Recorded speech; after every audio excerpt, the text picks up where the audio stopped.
তুলা রাশির ক্ষেত্রে সূর্য হচ্ছে একাদশ ঘরের অধিপতি, লাভের ঘরের অধিপতি। এতদিন কর্মের ঘর যেটা হচ্ছে কর্কট রাশিতে অবস্থান করছিল, এবার রাশি পরিবর্তন করবে এই 17ই আগস্ট। রাশি পরিবর্তন করে নিজের রাশিতে অবস্থান করবে, সিংহ রাশিতে, যেটা হচ্ছে একাদশ ঘর।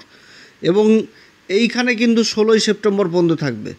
আর এই ঘরে আগে থেকে কেতু অবস্থান করছে পূর্বা ফাল্গুনী নক্ষত্রে। তো পূর্বা ফাল্গুনী নক্ষত্র সম্পর্ক নিয়ে তো বিশেষ আলোচনা করেছিলাম আগে, যে পূর্বা ফাল্গুনী নক্ষত্র হচ্ছে বিজয়ের পরবর্তী উল্লাস। তো কেতুর অবস্থান একাদশ ঘর, আর কেতু যখনই লাভের ঘরের সাথে সম্পর্ক তৈরি করে তখন আকস্মিক জীবনে লাভ থাকবেই। তো সূর্য এবার নিজের ঘরে অবস্থান করবে, সাথে কেতু। কেতু তো সূর্যকে গ্রহণ লাগাবে, এবং তার সাথে মানে সপ্তম ঘরে আবার রাহু অবস্থান করছে। আর এই সূর্যের রাশি পরিবর্তনে শনির সাথেও ষষ্ঠক যোগ তৈরি হয়ে গেছে। তো তুলা রাশি কোন দিক থেকে এই সময়কালে হবে লাভবান, এবং কোন দিক থেকে বিশেষ সাবধান, এবং কোন বিশেষ উপাচার করবে, এই সমস্ত কিছু আজকের ভিডিওতে তুলে ধরব। তো যাই হোক, অনুষ্ঠানটি শুরু করার আগে সমস্ত দর্শক বন্ধুদের নমস্কার জানাচ্ছি, এবং তার সাথে বলবো যারা বহুদিন ধরে অনুষ্ঠান দেখছেন এখনও পর্যন্ত সাবস্ক্রাইব করেননি, অবশ্যই সাবস্ক্রাইব করবেন, এই চ্যানেলের সঙ্গে থাকুন। জ্যোতিষীয় সম্পর্কিত অনেক তথ্য জানতে পারবেন। যারা জ্যোতিষী সংক্রান্ত বিষয়কে ভালোবাসেন, গুরুত্ব দেন, ইন্টারেস্টেড, আশা করছি তারা বিশেষভাবে মানে উপকৃত হবেন। তবে আমি কোনো রকমভাবে কোনো দর্শক বন্ধুকে বিভ্রান্ত করার চেষ্টা করছি না। এটা গ্রহদের গোচরের উপরই আলোচনা করা হচ্ছে, কারো কোনো রকম ব্যক্তিগত কুষ্টি ধরে আলোচনা নয়, এবং এটা চন্দ্ররাশির উপরেই বলা হচ্ছে। তো যাই হোক, সূর্যদেব 17ই আগস্ট রাশি পরিবর্তন করবে, 16ই সেপ্টেম্বর পর্যন্ত একাদশ ঘরে থাকবে। সূর্যের এই রাশি পরিবর্তন হওয়ার আগে বিগত দিনে কিন্তু অনেক ভালো ভালো পরিবর্তন হয়ে গেছে। এই তুলা রাশির ক্ষেত্রে কিন্তু প্রত্যেকটা পরিবর্তনই সাপোর্ট। শুধু মঙ্গলের অবস্থানটা ষষ্ঠ ঘরে বলছি, যেটা দ্বাদশ ঘরে অবস্থান, মঙ্গলের অবস্থানটা, এই অবস্থানটা কিছুটা হলেও প্রভাবিত করছে এই তুলা রাশিকে এই সময়কালে। কারণ শনি মঙ্গলের কিন্তু একটা সমসপ্তম যোগ তৈরি হয়ে গেছে। তো যাই হোক, সূর্যের এই অবস্থান এবং দুই গুরুর যে ভাগ্যের ঘরে অবস্থান, তো এই সমসপ্তম যোগের যে একটা বাজে প্রভাব, সেই প্রভাবটাকেও কিন্তু দুই গুরুর জুতির প্রভাব কিন্তু নষ্ট করছে, এটাও ঠিক। তো সূর্য 17 তারিখে রাশি পরিবর্তন করবে, কেতুর সাথে অবস্থান করবে, গ্রহণ যোগের একটা প্রভাব। এবং কর্মের ঘরে বুধের অবস্থান, এই যে বুধ অবস্থান করছে পুষ্যা নক্ষত্রে, যে মুহূর্তে সূর্য রাশি পরিবর্তন করবে, এবং 21 তারিখে বুধও কিন্তু আবার নক্ষত্র পরিবর্তন করে নেবে, তখন চলে আসবে অশ্লেষা নক্ষত্রে। এর কিন্তু একটা ভালো প্রভাব পড়বে। যতই গ্রহণযোগ লেগে থাকুক, তুলা রাশির ক্ষেত্রে কিন্তু যথেষ্ট ভালো সময়। হ্যাঁ, গ্রহণযোগটা কি করবে, না হয় মনের মধ্যে ক্রোধ, যে দিগ, অহংকার, এগুলো তৈরি করবে। কারণ সূর্য তো হচ্ছে রাজা, আর কেতু এখানটাতে দুষ্প্রভাব দিলে এগুলো জিনিসই বৃদ্ধি করে দিবে আরও। তবে কেতু যে নক্ষত্র অবস্থান করছে, এই নক্ষত্রের তো অবস্থানটা ভালো, তো অর্থাৎ রাজার ঘরে অবস্থান করবে, যথেষ্ট ভালো অবস্থান, একাধিক লাভের রাস্তা থাকবে এই সময়কালে এই তুলা রাশির ক্ষেত্রে। এবং 21 তারিখে আবার শুক্র রাশি পরিবর্তন করবে। শুক্র রাশি পরিবর্তন করে কর্মের ঘরে চলে আসবে, এবং শুক্র বুধের তৈরি হয়ে যাবে লক্ষ্মীনারায়ণ যোগ। তাদের দৃষ্টি পড়বে আবার চতুর্থ ঘরে, যথেষ্ট সুখ বৃদ্ধি হবে। আবার 30 তারিখে বুধ রাশি পরিবর্তন করে লাভের ঘরে অবস্থান করবে, এই পরিবর্তনটাও যথেষ্ট ভালো।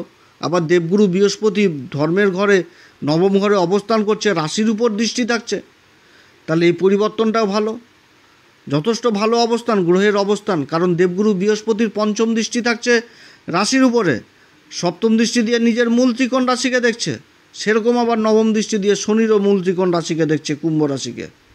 কত সুন্দর একটা অবস্থান। তার মধ্যে সূর্যদেব রাজা হয়ে নিজের ঘরে, লাভের ঘরে অবস্থান করতে যাচ্ছে। সময় যথেষ্ট পক্ষে তুলা রাশির ক্ষেত্রে। তো যাই হোক, 30শে আগস্ট পর্যন্ত এই সূর্য অবস্থান করবে মঘা নক্ষত্রে। মঘা নক্ষত্রটা হচ্ছে কি কেতুরই নক্ষত্র, কেতুর নক্ষত্র, এবং কেতুও কিন্তু এই সময়কালে সূর্যের সাথে অবস্থান করছে, সেটা পূর্বা ফাল্গুনিতে। তো কেতুর নক্ষত্র মঘা নক্ষত্রের আমাদের জ্যোতিষশাস্ত্রের যে সিম্বল দিয়েছে সেটা হচ্ছে কি কাস্তে, অর্থাৎ যে ফসল কাটা হয় সেই কাস্তে, এবং তার সাথে দিয়েছে হচ্ছে সিংহাসন। তো কাস্তে দিয়ে কৃষক ফসল ফলাবে, সেই ফসলকে কেটে বাড়িতে নিয়ে যাবে। তো ফসল তো একদিনে ফলে না, একটা ধানের চাষ করতে গেলে ধানের চাষেরও তো একটা সময় থাকে। তারপর তো ধান যখন কাটার সময় হয় তখন কেটে কুটে নিয়ে বাড়িতে নিয়ে যাই। তাহলে এই যে একটা দীর্ঘকালীন জিনিস, তো এই রকম দীর্ঘকালীন কাজে যথেষ্ট সফলতা তুলা রাশি এই সময়কালে পেতে যাচ্ছে। যে বিগত দিনে যেটা থেমে গেছিল, যে কোনো সরকারকে মাল সাপ্লাই করেছে, তার মালের পেমেন্টই পাচ্ছে না, তো এই সমস্ত এই সমস্ত কাজ এখন হওয়ার প্রবল সম্ভাবনা থাকবে সূর্যের এই অবস্থানে। যে সরকারকে মাল সাপ্লাই করেছেন বা কোনো বড় টেন্ডারের অপেক্ষায় রয়েছেন, সেইগুলো হবে। কারণ সিংহাসন চলে আসলো, আবার সিংহাসন প্রাপ্তি, অর্থাৎ নিজের লক্ষ্যে পৌঁছে যাওয়া, এই জিনিসটা বোঝাচ্ছে। সরকারের দিক থেকে কোনো হয়তো প্রজেক্টের আশায় ছিল বা টেন্ডার ড্রপ করেছে, তার সাথে একেবারে 4-5টা টেন্ডার ড্রপ হয়ে গেছে একসাথে, তো সেই জায়গাটাতে নিজের টেন্ডারটা মানে সে পেয়ে যাওয়া, এই জিনিসগুলো ঘটবে। কিংবা সরকারের বিরুদ্ধে যারা কোর্ট কেস মোকদ্দমা করেছে, সেই জায়গাটাতে বিজয় হাসিল হয়ে যায়, যেটা বহুদিন ধরে চলছে, এই জিনিসগুলো হবে। অর্থাৎ নিজের দাবি দাওয়াগুলোও কিন্তু এখানটাতে যথেষ্ট একটা ভালো মানে মিউচুয়ালের দিকে চলে আসবে। তবে মহা নক্ষত্রের অবস্থান এই সময়কালে আবার অসুখ বিসুখও হওয়ার সম্ভাবনা থাকবে তুলা রাশির, বিশেষ করে স্কিন জাতীয় অসুখ বিসুখ, এবং তার সাথে থাকবে যে হৃদয়জনিত অসুখ বিসুখ। অতএব এই দিক থেকেও কিন্তু বিশেষ সাবধানে থাকতে হবে তুলা রাশিকে। এবং এই সময়কালে কিন্তু আবার এটাও বোঝাচ্ছে যে কোনো কাজ করতে গেলে কিন্তু গভীর বিশ্লেষণের প্রয়োজন রয়েছে। কারণ কেতু যে নক্ষত্র অবস্থান করছে আর সূর্য যে নক্ষত্র অবস্থান করছে, কেতুকে বলা হয় কি জ্বর, গভীর, শিকড়। তো সেই রকম কিন্তু যে গভীর বিশ্লেষণ করেই কিন্তু কর্মক্ষেত্রে এগোতে হবে, তাহলে কিন্তু যথেষ্ট লাভের মুখ দেখতে হবে। বুধ কর্মের ঘরে অবস্থান করছে। বুধ কী করবে? ম্যানেজমেন্ট করবে। বুধ তো হচ্ছে তুলা রাশির ক্ষেত্রে কারক গ্রহ। বুধ করবে ম্যানেজমেন্ট। বুধ করবে কিভাবে সামনের থাকা ব্যক্তিকে মানে ম্যানেজমেন্টের দ্বারা নিজের দিকে নিয়ে আসা যায়, যে নিজের কাজকে কিভাবে হাসিল করা যায়, সেটা কিন্তু বুধের দ্বারা হবে। কিন্তু আসল কাজ করতে হবে কিন্তু বিশ্লেষণ করে। যেখানটাতে সরকারি কাগজপত্রের ব্যবহার প্রয়োজন রয়েছে, সেখানটাতে অবশ্যই কাগজপত্র ব্যবহার করতে হবে। এই জিনিসগুলো অবশ্যই করতে হবে তুলা রাশিকে।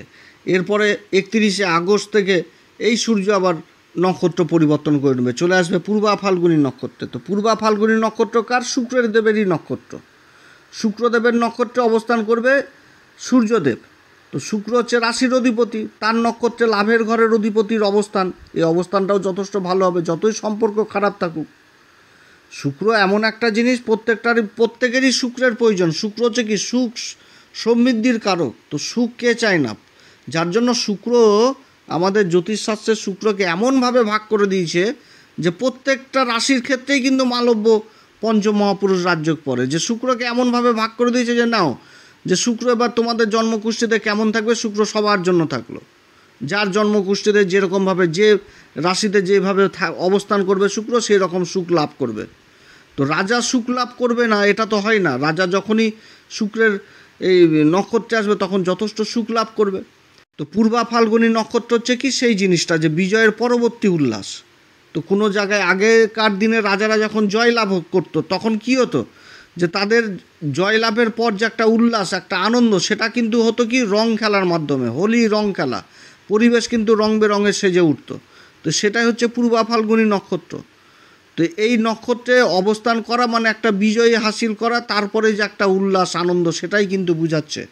এবং এই নক্ষত্রে কিন্তু কেতুও অবস্থান করছে, অর্থাৎ দীর্ঘদিন ধরে করে আসা কাজ যেটা হচ্ছিল না সেখানটাতে জয়লাভ হয়ে যাওয়া।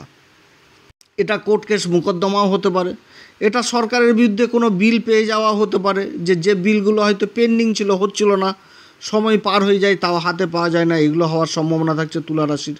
কারণ এই সময়কালে বুধ কিন্তু সূর্যের সাথেই অবস্থান করবে, আর শুক্র চলে আসবে কিন্তু কর্মের ঘরে। শুক্র হচ্ছে কি আবার অষ্টমপতিও কিন্তু শুক্র কর্মের ঘরে অবস্থান করবে।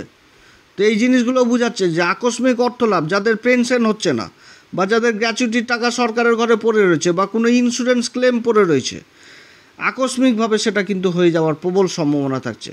কিংবা ভিতরে ধরাধরি করে যারা কর্মের চেষ্টা করছেন, যে অনেক ধরাধরি করলাম কিছুতে হচ্ছিল না, এখন সেই কাজটা হয়ে যাওয়া, এটাও কিন্তু বোঝাচ্ছে এই সময়কালে এই তুলা রাশির ক্ষেত্রে পূর্বা ফাল্গুনী নক্ষত্র। তবে পূর্বা ফাল্গুনী নক্ষত্র আমোদ প্রমোদ, নিজের খাওয়া দাওয়ার দিকে, নিজের চরিত্রের দিকে যথেষ্ট খেয়াল রাখতে হবে। কারণ কেতু পাশে রয়েছে, কেতুর সাথে রয়েছে একটা গ্রহণযোগ, অর্থাৎ এমন একটা কলঙ্কের পরিবেশ না তৈরি হয় যাতে নিজের মানে কেউ চরিত্রের উপর কলঙ্কের দাগ যেন না লাগাতে পারে, সেদিকেও কিন্তু চিন্তা ভাবনা করতে হবে বা নিজেকে সেই দিক থেকে বেশি করে সজাগ থাকতে হবে। এবং একাদশ ঘর থেকে কিন্তু আবার অসুখ বিসুখেও কিন্তু দেখা হয়। তো সেই জিনিসটাও কিন্তু দেখতে হবে, যে খাওয়া দাওয়া, নিজের চাল চলন সব দিক থেকে কিন্তু ঠিক রাখতে হবে, শরীরকে ফিট রাখতে হবে। তো যাই হোক, পূর্বা ফাল্গুনী নক্ষত্রে যথেষ্ট ভালো ফল পাবে এই তুলা রাশি। এরপরে 14ই সেপ্টেম্বর চলে আসবে উত্তরা ফাল্গুনী নক্ষত্রে সূর্য নিজের নক্ষত্রে অবস্থান করবে অল্প কয়েকদিনের জন্য। তো এই সময়কালে আবার মঙ্গলও রাশি পরিবর্তন করে চলে আসবে, একদম রাশির উপর, তুলা রাশির উপর অবস্থান করবে। এই সময়কালেও কিন্তু সেই কাজগুলো সরকারি দিক থেকে বা বেসরকারি বা যেই প্রতিষ্ঠানে কাজ করুক, সেই কাজের দিক থেকে যথেষ্ট আর্থিক উন্নতি থাকছে। যারা সরকারি কাজ করছেন, বেসরকারি কাজ করছেন, কিংবা ব্যবসা বাণিজ্য যে কর্মে যুক্ত থাকুক, সেই কর্মে কিন্তু বিশেষ উন্নতির যোগ থাকছে, কর্মপ্রাপ্তির যোগ থাকছে, কর্মে বিশেষ উন্নতির যোগ থাকছে। পূর্বা ফাল্গুনী নক্ষত্রে যখন থাকবে তখন প্রমোশনের যোগ থাকছে, বিভিন্ন রকম যোগ কিন্তু থাকছে, প্রমোশন, বেতন বৃদ্ধি। এবং এই সময়কালে যারা ব্যাংকিং সেক্টরে কাজ করবেন তাদের জন্য যথেষ্ট ভালো। উত্তরা ফাল্গুনিতে যখন আসবে সূর্য, তখনও ব্যাংকিং সেক্টরে যারা কাজ করবেন, যারা ফাইন্যান্স ডিপার্টমেন্টে রয়েছেন, তাদের জন্য যথেষ্ট ভালো সময় হতে যাচ্ছে। এছাড়া যারা জায়গা জমি সংক্রান্ত কাজের হোক বা অন্যান্য যেগুলো দীর্ঘদিন ধরে কাজগুলো চলে, যেরকম রাস্তাঘাটের কাজ, বড় বড় বিল্ডিংয়ের কাজ, এই কাজগুলোতেও যথেষ্ট উন্নতির যোগ এই সময়কালে রয়েছে। কিংবা যারা ইঞ্জিনিয়ারিং কাজ করে, ইঞ্জিনিয়ারিংয়ের সাথে যুক্ত রয়েছেন, বড় বড় প্রজেক্টের আশায় রয়েছেন, সেই প্রজেক্টগুলো লাভ করারও কিন্তু ভালো, দুর্দান্ত সময়। অতএব সূর্যের যে গোচর হতে যাচ্ছে 3টি নক্ষত্রে, এটা সম্পূর্ণভাবে এই তুলা রাশিকে সাপোর্ট করতে যাচ্ছে। এটা কিন্তু ভালো অবস্থান। তবে সবার ক্ষেত্রে যে সমান হবে সেটাও না। অনেক দাদা দিদি ভাই বোনদের জন্মকুষ্ঠিতে দেখা হলে গ্রহের অবস্থানই খারাপ। তাহলে তাদেরকে বলবো যে আপনারা অবশ্যই ভালো জ্যোতিষীয় পরামর্শ নেবেন। আপনাদের আশেপাশে জ্যোতিষী রয়েছে, তাদের কাছে অবশ্যই আলোচনা করবেন, কিংবা আমাদের সাথেও যোগাযোগ করতে পারেন। তবে আমাদের শুল্ক লাগু থাকবে, আর আমাদের সাথে যোগাযোগ করতে হবে এরকম কোনো ব্যাপার নাই, আপনারা অন্যথাও করতে পারেন। তো যাই হোক, এই সময়কালে কোন উপাচার করবে? প্রত্যেকদিন হনুমান চল্লিশা, বজরংবাণ, শ্রীরাম সীতার প্রণাম মন্ত্র সহকারে পাঠ করবেন। সূর্যদেবকে প্রত্যেক দিন অর্ঘ্য দিবেন, পিতা মাতার উভয়ের আশীর্বাদ নেবেন। এছাড়া গুরুর যারা দীক্ষা নেননি, অবশ্যই গুরুর দীক্ষা নেবেন। গুরুর অবস্থান প্রচণ্ড ভালো জায়গায় রয়েছে, গুরুর দৃষ্টি থাকবে। গুরু নিজের নক্ষত্রে অবস্থান করছে, পুনর্বসু নক্ষত্রে অবস্থান করছে এবং রাশির উপর দৃষ্টি দিচ্ছে, এবং গুরুর দৃষ্টি নিজের মূল ত্রিকোণ রাশি ধনু রাশির উপর থাকছে। খুবই একটা ভালো অবস্থান গুরুর অবস্থান। 11 মাস তুলা রাশি কিন্তু খুবই একটা ভালো অবস্থায় চলে যাবে। আর্থিক দিক দিয়ে বা অন্যান্য দিক দিয়ে সব দিক থেকে একটা সবল জায়গায় চলে আসবে এই তুলা রাশি। তো যারা গুরু দীক্ষা নেননি, অবশ্যই গুরুর দীক্ষা নেবেন। গুরুর প্রয়োজন রয়েছে, কারণ শুক্রের মূল ত্রিকোণ রাশি হচ্ছে তুলা রাশি। তো শুক্রদেবে তো গুরু আমাদের জ্যোতিষশাস্ত্র মতে দেবগুরু বৃহস্পতি আর শুক্রই হচ্ছে আচার্যের ভূমিকা পালন করে। তো দুই গুরু, এক গুরু হচ্ছে দেবতাদের গুরু, আর এক গুরু হচ্ছে অসুরদের গুরু। তো শুক্রদেবের কাছেও তো সঞ্জীবনীর মতন মূল্যবান জিনিস রয়েছে।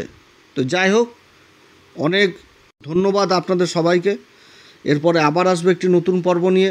যদি এই পরামর্শ সত্যিই ভালো লাগে, তাহলে নিজের ভেবে অবশ্যই অ্যাস্ট্রো এসএম বাংলা চ্যানেলকে লাইক করবেন, শেয়ার করবেন, সাবস্ক্রাইব করবেন। নমস্কার, ধন্যবাদ।